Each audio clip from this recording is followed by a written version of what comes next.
But, I always talk about the war on reality here, and it's like, if you only watch 60 Minutes and you only watch mainstream media, then you're stuck thinking something that is completely untrue is actually true. So I wanted to do this video so that maybe you guys could share it and we can keep waking up some people. Anyway, have a great day, everybody.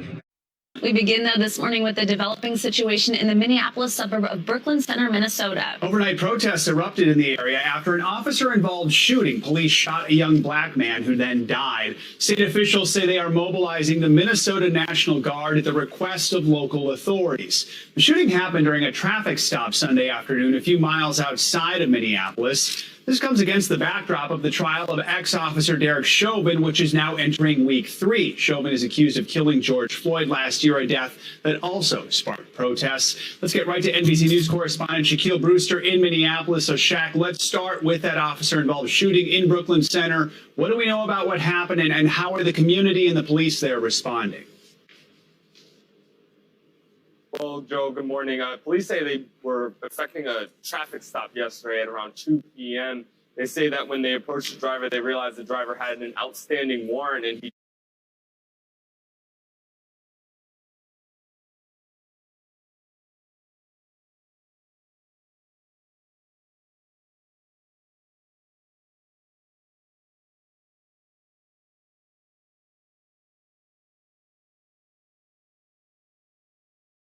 tried to get back in the car at some point, and that's when they say one of the officers involved fired his weapon, hitting the driver of that vehicle. Demonstrators on scene, the family says the name of that person, who's 20-year-old, his name is Daunte Wright. You saw immediate backlash, immediate protests at the scene last night, and some reports of looting and demonstrations last night.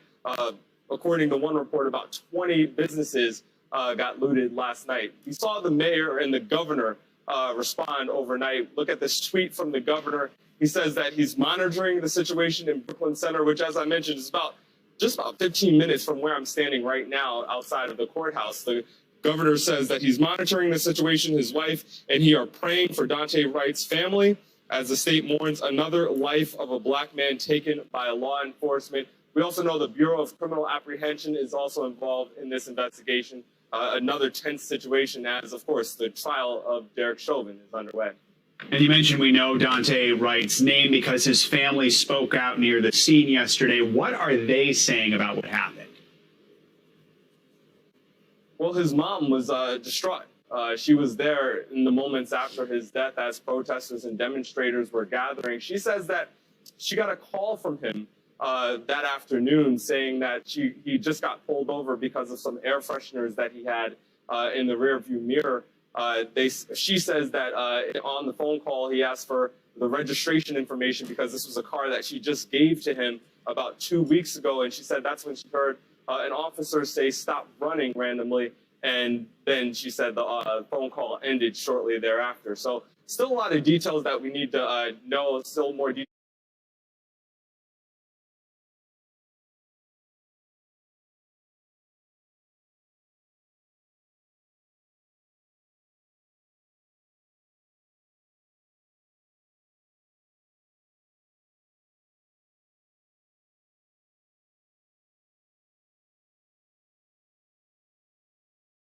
We need to find out, but we saw protests gather at the police station in Brooklyn Center. We also heard reports of shots fired in Brooklyn Park, which was about 5 minutes away from there. So still a lot more we need to know as the situation unfolds.